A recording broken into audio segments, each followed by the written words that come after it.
Assalamualaikum warahmatullahi wabarakatuh. Kami di sini dari kelompok 3 ingin sedikit mempresentasikan tentang mengenai kebutuhan nutrisi tanaman dengan jumlah anggota 5 orang. Tahukah kamu apa yang membedakan kedua tanaman ini? Tonton terus dan simak penjelasannya ya. Sama seperti manusia, tanaman juga membutuhkan gizi seimbang untuk dapat tumbuh dan berkembang. Gizi atau nutrisi tanaman ini dikenal dengan istilah unsur hara. Secara umum, terdapat 2 jenis unsur hara. Pertama, unsur hara makro. Jenis nutrisi ini dibutuhkan dalam jumlah yang sangat besar, seperti nitrogen, fosfor, kalium, kalsium, dan magnesium. Unsur hara ini hanya diperlukan dalam jumlah yang sedikit, seperti tembaga, besi, mangan, dan seng. Setiap jenis unsur hara memiliki peran dan fungsi yang berbeda. Bagi pertumbuhan tanaman, nitrogen sendiri dikenal sebagai penyusun struktur sel tanaman yang dapat mempercepat proses pertumbuhan menjadi tanaman lebih hijau dan meningkatkan kadar protein pada hasil panen, berbeda dengan fosfor yang lebih berperan dalam pertumbuhan benih, akar, bunga, dan buah. Fosfor merangsang perkembangan akar yang kuat dan pembentukan bunga tanaman. Sementara kalium berperan untuk meningkatkan kualitas panen, merangsang pembentukan akar baru, dan meningkatkan daya tahan tanaman terhadap berbagai hama dan penyakit.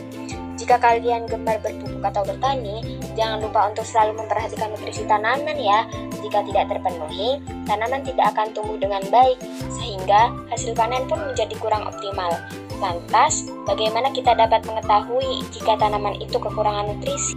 Untuk mengetahuinya, di sini kita bisa memeriksa dan mengamati tanda-tanda yang muncul. Biasanya, kekurangan unsur hara akan menimbulkan gejala yang berbeda-beda.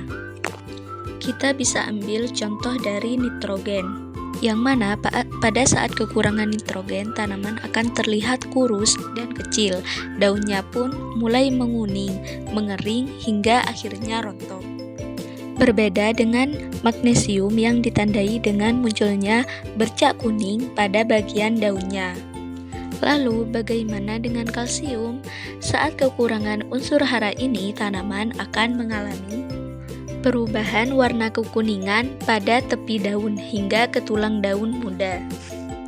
Jadi, sekarang sudah tahu kan penyebab perbedaan pada tanaman A dan tanaman B di awal tadi?